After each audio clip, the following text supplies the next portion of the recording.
From Detroit, I'm joined by Osama al-Aradei, President of Bahrain Medical Association, to speak to us more about this situation in Bahrain. Mr. al-Aradei, how likely will the people's demand get through, considering the Al-Khalifa dynasty has literally never listened to the demands of its people?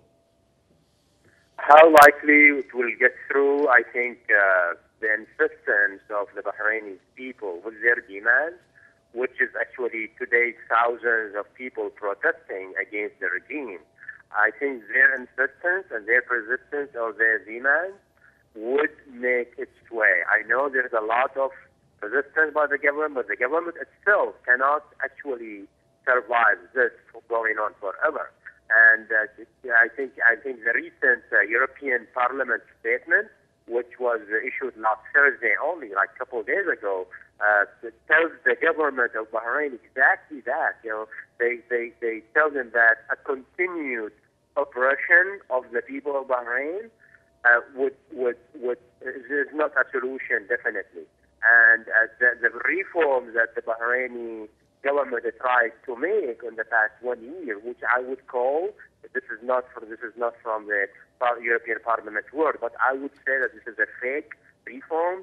These do not work. But the European Parliament asked for a real reform. Without those, the Bahraini people are not going to remain silent. Otherwise, and this is the word of the European Parliament, otherwise there will be a continued political deterioration in the country, and definitely this would affect the nearby countries as well.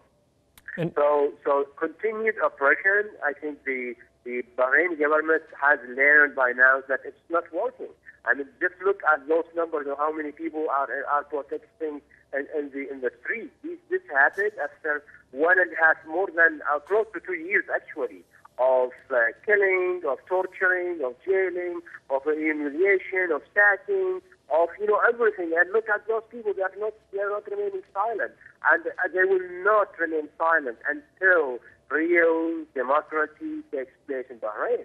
Prime Minister, which took the title of today's protest, he is the head of corruption. He's only the representative of the corruption that's going on in Bahrain. That's why the people are calling for the 42 years of Prime Minister has to leave. There's no way, and this is nowhere in the world that is happening. And Mr. al-Aradei, as a person who I presume has been closely monitoring the situation in his country, Bahrain, his homeland there, how do you evaluate the work and activities of human rights organizations? We know that several human rights activists have been jailed in Bahrain.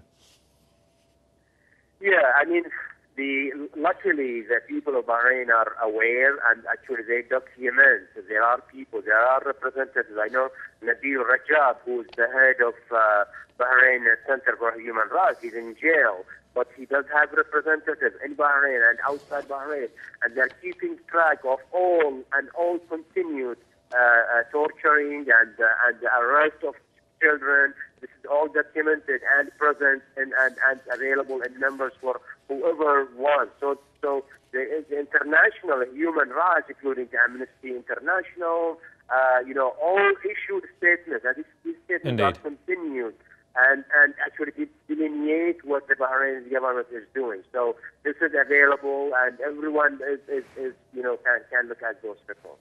All right. Osama al-Aradei, President of Bahrain Medical Association from Detroit. Thanks for your thoughts there, sir.